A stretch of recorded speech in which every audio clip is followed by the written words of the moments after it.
Tras la derrota de la Guerra de las Malvinas en 1982, la dictadura militar se derrumbó. Las elecciones de 1983 llevaron a la presidencia a Raúl Alfonsín, de la Unión Cívica Radical.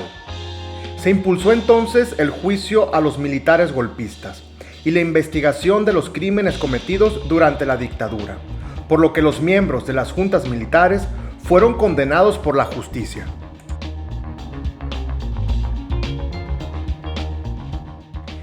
En 1991 fue elegido presidente Carlos Menem, cuyo mandato quedó definido por la firma de las leyes de punto final, por las que se interrumpieron los juicios a los militares golpistas y se indultó a los condenados.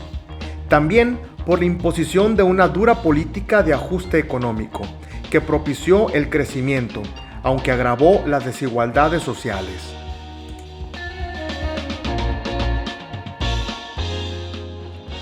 Un plebiscito en octubre de 1988 terminó abruptamente la dictadura de Augusto Pinochet, que abandonó la presidencia en marzo de 1990.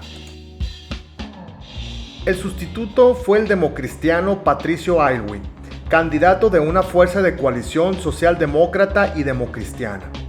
Fue el comienzo de la transición a la democracia en Chile. El gobierno de Patricio Aylwin estableció la Comisión Nacional de Verdad y Reconciliación, que investigó los crímenes de la dictadura y recopiló la información en el informe Rettig. En 1998, Pinochet fue detenido en Londres a instancias del juez español Baltasar Garzón, acusado de haber cometido crímenes contra la humanidad. Su detención coincidió con la elección del socialista Ricardo Lagos, esto para presidente. Muchas de las víctimas de Pinochet no aparecen en el informe Rettig, ya que las autoridades del régimen que conocieron los crímenes sepultaron sus huellas.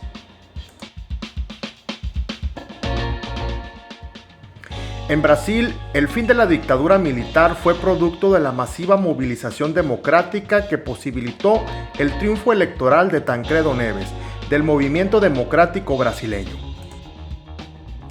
Pero su fallecimiento antes de la toma de posesión llevó a la presidencia en 1985 a José Sarney, que le acompañaba como vicepresidente. En 1994, Cardoso ganó las elecciones y fue reelegido en 1998. Durante sus mandatos, Brasil logró un significativo desarrollo, aunque la pobreza continuó afectando a amplios sectores de la sociedad brasileña. Tal circunstancia hizo que cobrara relevancia el movimiento de trabajadores rurales sin tierra, que era un colectivo campesino que reclamaba la redistribución de la propiedad rural brasileña.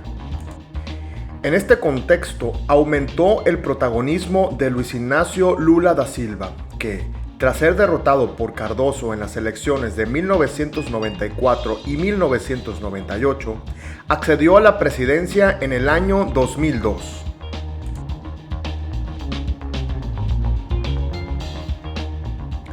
En México, el poder político había sido monopolizado durante décadas por el Partido Revolucionario Institucional, fundado en 1929. Esta circunstancia había instaurado en el país una profunda corrupción que generó una creciente necesidad de cambio en la sociedad.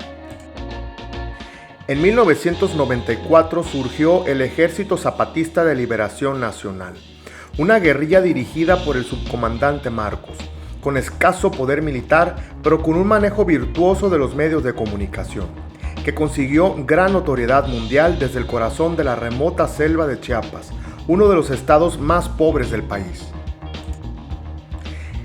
El EZLN lanzó un mensaje indigenista y anticapitalista, que tuvo inicialmente gran aceptación, pero que se ha diluido ante la incapacidad real de acción.